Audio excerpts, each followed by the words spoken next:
Fl-isem tal-Missier u tal-Iben u tal-Ispiritu Santu. Grazzi lilkom muslim minn Alla Missierna u Sidna Ġesu Kristu.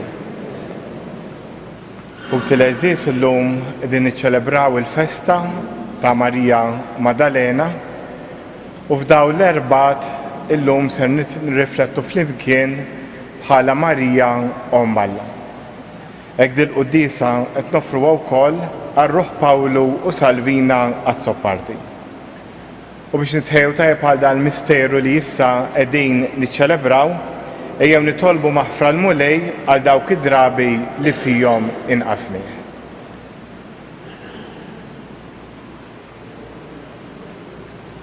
Int li tiftaħ dirajk lil midinbin u taħfrilhom, mulej ħnina. Inti r-raj tajjeb li tara fin-nax tiegħek, Kristu ħnina. Int li dejjem tfittex in-naġa l-mitlufa, mulej ħnina. Iħenna lina Alla li jista' kollox, jaħfrinna dnubitna u wassalna għal ħajja ta' dejjem. Nitolbu.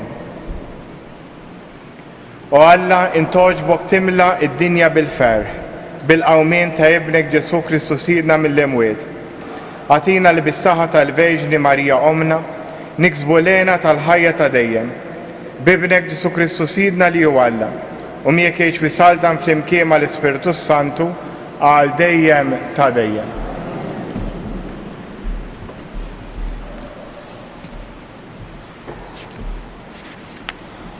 Qari mill-ktieb tal-ħanja tal-Anji. Matul il-lejl fuq sotti jinfittix lil dak li qalbi tħobb. Fittixtu, ma sibtux. Ħanqum għalhekk u mmur indur mal-belt u fit-traqat u l-pjazzett u noqgħod infittex il-maħbub ta' qalbi. Fittixtu, ma sibtux. Iltqajtu miegħi imbagħad in-nies tal-Assa, dawk li mal-belt iduru. Rajtu xejn lill-maħbub ta' qalbi. Bil-kemm il-ħaq tgħaddejtu li ma sibx il-maħbub ta' qalbi. Il-kelma tal-mulej. Sam responsorjali ngħidu għalli kaċċana ruħi mulej Alla tiegħi. Alla tiegħi int lilek qerqan infittex, ruħi bilaċċa għalik, għalik imnerġa' jiena u bħal-art nixfa maħruqa bla ilma flimkien, għalik kaċċana ruħi Alla tiegħi. Għalhekk ġejt narak fit-tempju mqaddes tiegħek biex tidnaxxaq bis-seta u l-glorja tiegħek.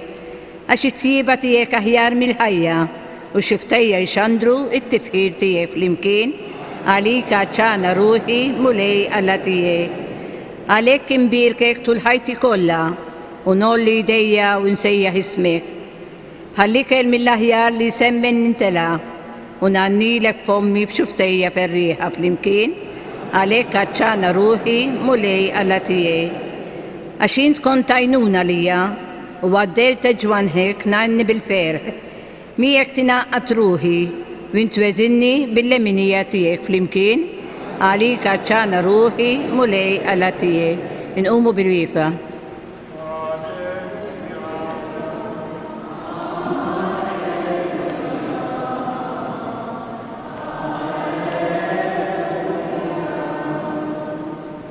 Ejdinna Marija, ħabrinna triq li minn rajt, jirrajt qabar Kristu li rxoxxa fis-seb tal-qawmin.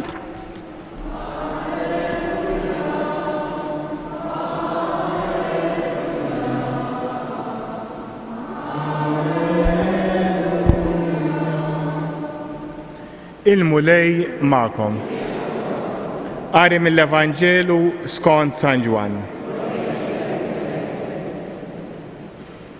Kien l-ewwel jum tal-ġimgħa, filgħodu kmieni kif kien għadu idlam u Marija ta' Magdala ġiet ħdejn il-qabar u rat il-bnata imneħħija mill-qabar. Għalhekk telqet tiġri għand xmum Pietru u għand id-dixxiplu ieħor li kien iħobb Ġesu qaltilhom, qalgħu il-mulej mill-qabar u ma nafux fejn qegħduh. Iżda Marija baqgħet il-barra mill-qabar tibki. Kif kienet qiegħda tibki tbaxxiet fuq lejn il-qabar u rat żewġ anġli lebsin l-abjad bil-qiegħda. Wieħed in-naħa tar-ras u l-ieħor in-naħa tar-riġlejn fejn kienu qiegħdu l-ġisem ta' Ġesu. Huma qalula: Mara, għalfejn qiegħda tibki? Iwieġbet: għax ħadu lil Sidi u ma nafx fejn qiegħduh. Kif qalet hekk, daret lura u rat lil Ġesu wieqaf, iżda ma ntebħitx li kien Ġesu. Ġesu qalilha: Mara, għalfejn qiegħda tibki? Lil min qiegħda tfittex?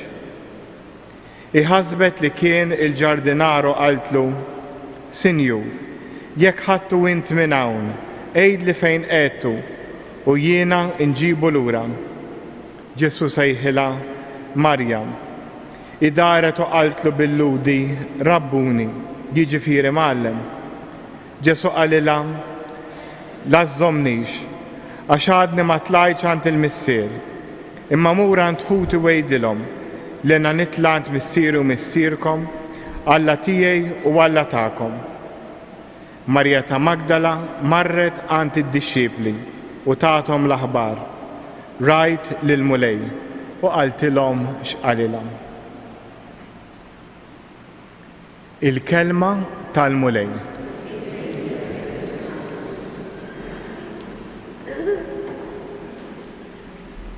Hekk nixtieq nibda dan il-ħsieb tagħna fuq Marija Alla billi nirriferu l-ewwel għal dal-Vanġelu sabiħ li għadna kemm qrajna. Kif qedtilkom fil-bidu llum qegħdin niċċelebraw ukoll il-festa ta' Marija Maddalena. Din il-persuna li kienet nistgħu ngħidu imbeda minn Alla minħabba l-ħajja jew iċ-ċirkustanzi li kienet tgħix fihom, li iltaqet ma' Ġesu, irċeviet minn għandu il-maħfra ta' Alla u din baqgħet dixxieplu fid-dejl ta' Ġesu li baqgħet miegħu wkoll anke meta kien ħdejn is-salib.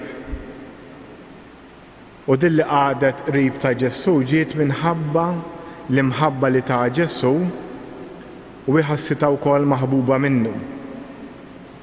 Li mbagħad wassal biex wara li Ġesu qam minn beliwiet kien lilha l-ewwel li der. L-ewwel der lill-Ommu Marija, imbagħad il-Pietru ma dik kienet laqgħa aktar privata, kif tgħidilna tradizzjoni, imbagħad der lil Marija ta' Magdala. U hawnhekk jgħidilha la żżommnix, tippruvax din l-esperjenza tal-mulej tiegħi imqajjem tikkapparra. Imma stedina biex tgħix dak il-ħin li ma' esperjenza mbagħad waslita biex tħalli l-Ġesu issir xut tiegħu. Dan hu l-istess li qed jistiedel lilna l-mulej fuq l-eżempju ta' Marija Maddalena, li aħna wkoll ikollna esperjenza tiegħu l-esperjenza t'Alla u ma nibżgħu qatt inkunu xhieda tiegħu. Hekk bda ħsieb nistgħu ngħaddu għal ħsieb tagħna tal-lum tal-Erbgħat ta' Marija bħala Alla. Hekk x'innejdu Marija Alla, f'din il-frażi naraw ukoll il-kobor ta' Alla, il-kobor tiegħu li jidher fl-umiltà tiegħu. Dan Alla li minn Alla sar bniedem u kellu bżonn ta' mara biex jitwielet. Il-Kreatur għandu bżonn ta' kreatura. Il-Kreatur li niżel fid-dinja għas-servizz tagħna. U dan jgħallimna ħafna, mod speċjali aħna meta nkunu f'xi relazzjoni, jew id-dar jew x'imkien, u forsi nħossu l xi ħadd li forsi qed jipprova jikkmandana u niddejqu. Alla għażel li jiċċekken u jsir bniedem minn Alla. U billi għażel li jitwielet minn mara, hemmhekk naraw il-proċess kollu ta' bejn l-om u t-tarbija tagħha u t-tifel u t-tifla tagħha. L-om ma tagħtix biss il-ħajja fiżika lit-tifel jew lit-tifla tagħha, imma tnislu, tweldu, fil-bidu tagħtih jiekol u jixrob għax mingħajr dik il-ker tal-om jispiċċa jmut, tagħtih l-edukazzjoni u kif turina Marija għamlet dan kollu kellha bżonn taħrab lill-Eġittu biex issalvah, għadet miegħu id-dar, meta ħareġ fil-ħajja pubblika kienet tissapportjah u spiċċat ukoll fl-aħħar ratu wkoll mejjed fi ħdana u gawdiet ukoll meta hu ġie imqajjem, meta hu qam minn beliwiet. U dal-proċess li għexet Marija aħna mistednin ngħixuh ukoll kull wieħed u waħda minna. Fil-fatt aħna nsejħu lilna nfusna bħala Kristjani. Il-kelma Kristjani ma tfissirx biss li aħna ta' Kristu, imma jfisser li aħna nġorru lil Kristu. U li ġorri l-Kristu fija żewġ dimensjonijiet. Bħal Marija aħna msejħin nweldu lil Ġesu, aħna msejħin nieħdu ħsiebu xi tfisser? Li aħna għandna l-Ġesu fina, għandna l-vokazzjoni tagħna l-insara, mhux biss inwelduha fina, mod speċjali permezz tal-Magħmudija, imma s-sejħa li għamlilna l-mulej u li nħossu rridu nkomplu mmantnuha. Bħalma Marija kienet tieħu ħsieb Ġesu, tagħtih jiekol, tagħtih jixrob, tagħtih l-edukazzjoni, aħna rridu nagħmlu dan magħna nfusna biex il-Ġesu inżommu ħaj. Irridu nisqu lilna nfusna, nagħtu li kellilna nfusna permezz tal-kelma t'Alla. Jekk hemm bżonn bħalma għamlet Marija ħarbet lill-Eġittu, jekk inkunu f'xi sitwazzjoni li permezz tagħha qed nagħrqu il-ħajja tagħna nisranija, xi kultant hemm bżonn naħarbu. Xi kultant hemm bżonn bħal Marija nġorru s-salib. U bħal Marija wkoll ikonna momenti ta' glorja. Mill-banda l-oħra wkoll, fuq l-eżempju ta' Marija aħna rridu wkoll ngħinu lill-oħrajn. Bħalma Marija għenet lil Ġesu jikber jeduka ruħu, bħalma Marija kienet ħdejn Ġesu fis-salib, aħna msejħin ukoll ngħinu lill-oħrajn, nagħtuhom il-kelma t'Alla, nkunu ta' eżempju tajjeb. Aħna msejħin ukoll nkunu ħdejn l-ieħor fil-mument tas-salib. Malek jew issa nagħmlu mument ta' skiet, hekk f'dawn l-erbgħat qegħdin nirriflettu flimkien fuq din it-talba ta' sliema u l-qaddisa, l-lum qedna qaddisa Marija Omm Alla. U din l-Omm Alla tfakkarna f'dan l-affarijiet kollha li għadna kemm għedna. Għalhekk jew noqogħdu ftit fi skiet u naraw mqar ħaġa waħda li laqtitna minn dan il-ħsieb żgħir u jew nitolbu l-mulej jagħtina l-qawwa tiegħu biex il-kelma li żara fina llum tħalli l-frott. Fi skiet nitolbu fuq dan.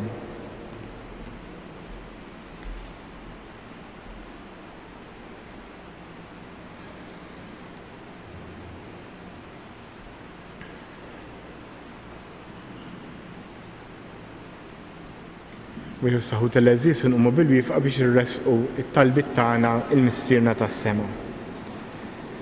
Jew nitolbu l-ewwel qabel kollox għall-Papa, għall-isqfijiet kemm għall-Isqof Marju li beda l-ħidma tiegħu f'Ruma kif ukoll nitolbu. Ejjew nitolbu għalina l-koll biex fuq l-eżempju ta' Marija nieħdu ħsieb l-ewwel qabel kollox il-vokazzjoni tagħna kif ukoll nieħdu ħsieb il-ħajja tal-oħrajn biex inkunu ta' eżempju tajjeb għalihom. Nitolbu. Ejjew nitolbu għal Pellegrini kollha jiġu jżuru dan is-santwarju b'mod speċjali fl-Erbgħat. Ejjew irresqu llum il-dawk kollha li jew għaddejjin minn xi diffikultà. Nitolbu. Ejjew nitolbu għal persuni li qegħdin noffru di l-qudiesa għalina l-koll kif ukoll għal koppja li qiegħda fostna li llum għalqu 20 sena miż-żewġin. Nitolbu.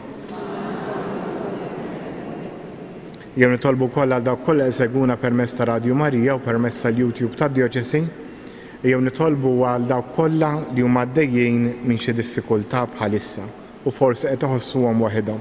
Nitolbu. U issa fi skiet jew resqu talbna il-missierna tas-sema.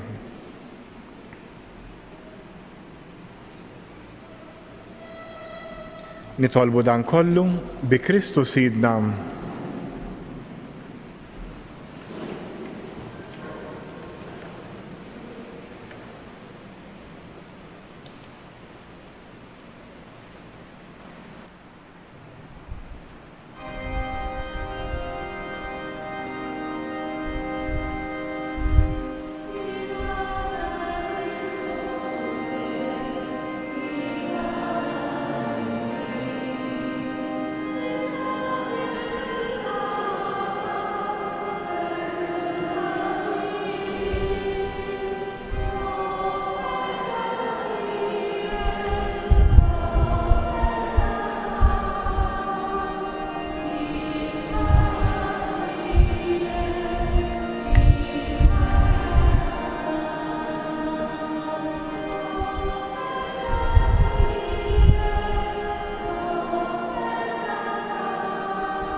Itolbu tibri s-sagrifiċċju tiegħu tagħkom ikun joġob l-Alla l-Missier li jista' kollox.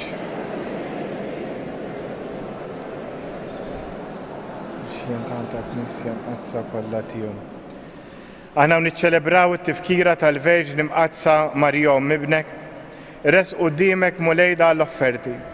U nitolbuk li jkollna l-għajnuna ta' ibnek bħala bniedem, li fuq is-salib offrilek lilu nnifsu bħala vittma bla teba' u li jgħix wisaltan għal dejjem ta' dejjem.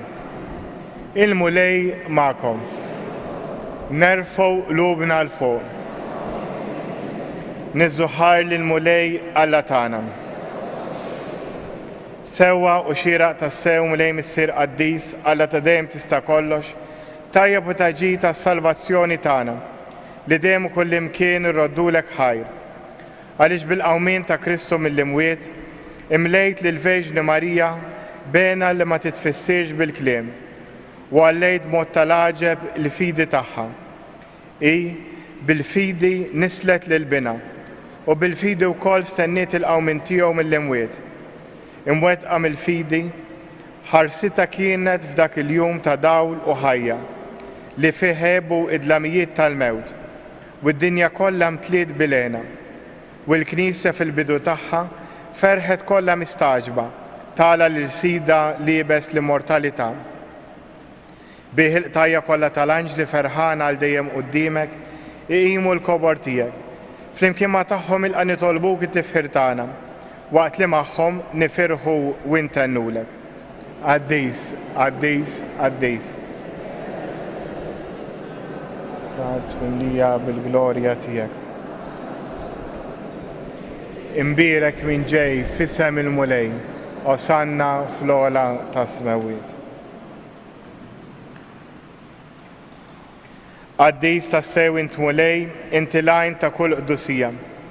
Qaddes għalhekk nitolbuk dan l-offerti bil-barka tal-Ispirtu tiegħek biex isiru għalina il-ġisem u d-dem ta' Sidna Ġesu Kristu li meta kien se jingħata biex minn rajħibati ħal ħobs radd il-ħajr, qasam, tal id-dixxipli tiegħu u qal: ħudu u kulu il-kol minn dan, għax dan huwa ġismi li jingħata għalikom.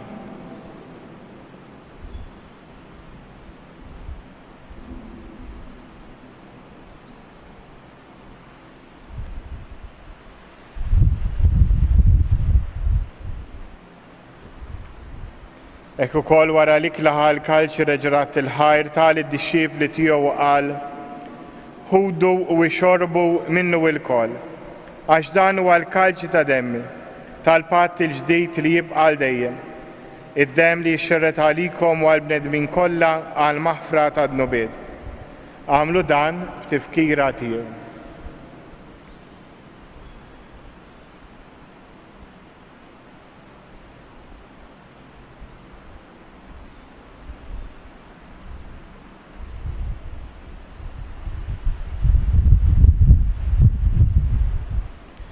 Danu il-misteru tal-fidi. Inħabru l-mew tiegħek mulej, inxandru bil-feħl qawmien tiegħek nistennewk sa ma tiġi fil-glorja. Għalhekk aħna nagħmlu dan tifkira tal-mewt u l-qawmien ta' Sidna Ġesu Kristu, nofrulek mulej il-ħobs tal-ħajja u l-kaġ tas-salvazzjoni. U nroddulek ħajr, għax għoġbok tilqana qudiemek biex naqdu. U miċ-ċokontana nitolbu li l-Ispiritu Santu jaqadna f'ġisem wieħed, li inna nieħdu sem il-ġisem u d-dem ta' Kristu. Ftakar mulej fil-Knisja tiegħek imxerda mad-dinja kollha, u taf l-imħabba flimkien mal-Papa Franġisku, l-Isqof Marju, l-Isqof il-Maħtur Anton u mal-Ministri tiegħek kollha. Ftakar ukoll f'ħutna li raqdu bit-tama tal-qawmien, ftakar f'Pawlu u f'Salvina, ftakar fil-mejtin kollha. Daħħalhom quddiemek fid-dawl tas-sebħ tiegħek. Ħenna lina l-koll nitolbuk, għatrinna wkoll il-wirt tal-ħajja ta' dejjem, flimkien mal-Verġni Mqazza u Malla Marija, żewġa Ġuseppi l-Apostli u l-Qaddisin kollha li jgħix fil-ħbiberija tiegħek sa mill-bidu tad-dinja. Għamel li magħhom infaħruk u nsebħuk b'Ġesu Kristu ibnek. Bi Kristu, ma' Kristu u fi Kristu, jingħata lilek Alla missier li tista' kollox, flimkien mal-Ispiritu Santu, kull ġieħu glorja għal dejjem ta' dejjem. Immexxija mill-istess Spiritu li mexxa lil Ġesu, ejjew nitolbu t-talba li hu stess għallimna. Missirna li inti fis-smawiet, jitqaddes ismek, tiġi saltnatek, ikun li trid int kif is-sema hekk fl-ard. Ħobżna ta' kuljum għatina llum, aħfrinna dnubietna, bħalma naħfru il-minu ħati għalina. La ddaħħalniex fit-tiġrib, iżda ħlisna mid-deni. Eħlisna jitolbuk mulej minn kull deni, għatina fit-tieba u l-ħnina tiegħek il-paċi fi żmienna, biex inkunu ħielsa dejjem midnub u imħarsa minn kull inkwiet. Aħna u nistennew u nittamaw ilena u l-miġġa tas-Salvatur tagħna Ġesu Kristu. Mulej Ġesu Kristu li għedt l-apostli tiegħek inħallilkom isliem nagħtikom islim tiegħi, la tħares lejn dnubietna, iżda ħares lejn il-fidi tal-Knisja tiegħek, għad jaslim u laqda li int trid fija, int li tgħix fis-saltan għal dejjem ta' dejjem. Il-paċi tal-mulej tkun dejjem magħkom. Għatu l-paċi lil xulxin.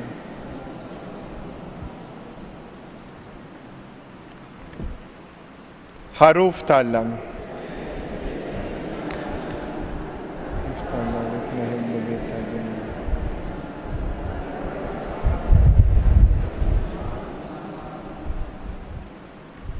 Danu il-ħaruf tal-lam. Danu li jneħħi d-nubiet tad-dinja. Ħen jindawk li huma mistiedna għall-ikla tal-ħaruf.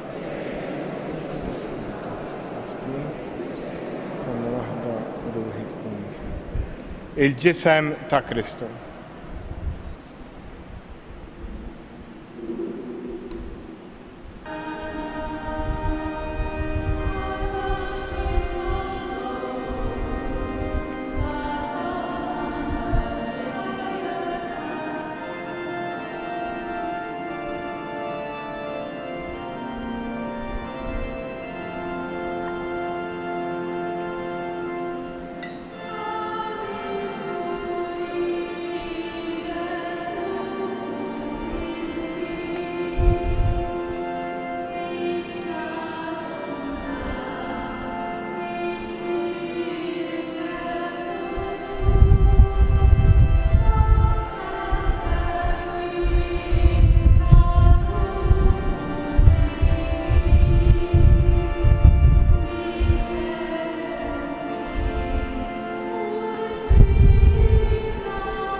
Nitolbu.